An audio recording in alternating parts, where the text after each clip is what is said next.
supposing that I say to you, each one of you is really the great self. And you say, well, all you've said up till now makes me fairly sympathetic to this intellectually, but I don't really feel it.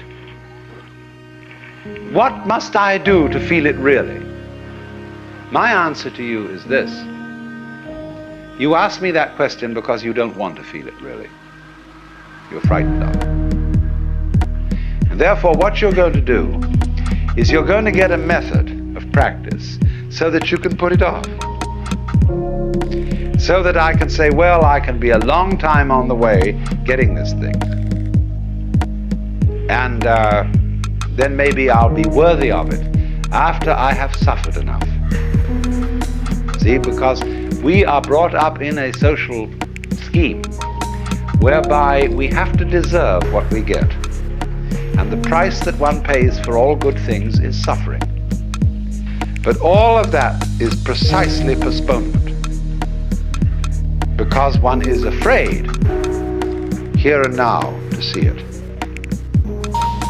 If you had the nerve, real nerve, you would see it right away.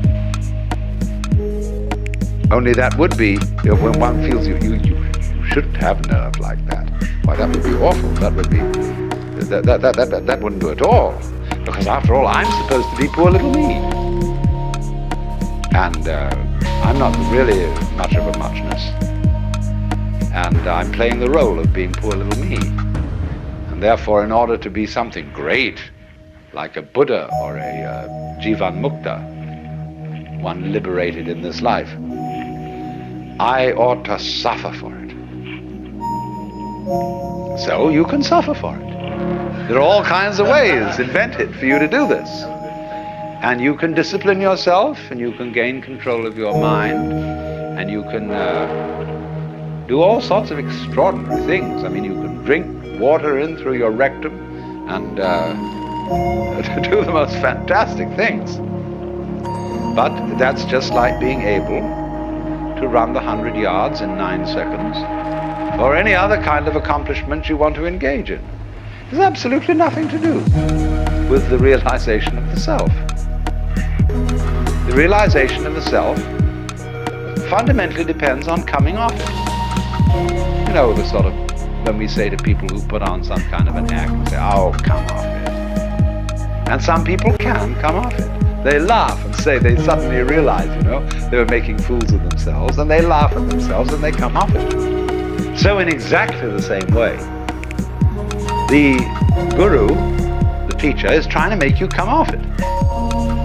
Now, if he finds he can't make you come off it, he's going to put you through all these exercises, so that you'll, at the last time, when you've got enough discipline, and enough suffering, and enough frustration, you'll give it all up and realize you were there for the beginning and there was nothing to realize.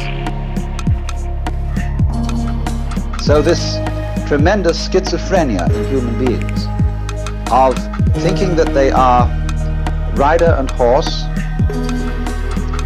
soul in command of body, or will in command of passions, wrestling with them, all that kind of split thinking simply aggravates the problem.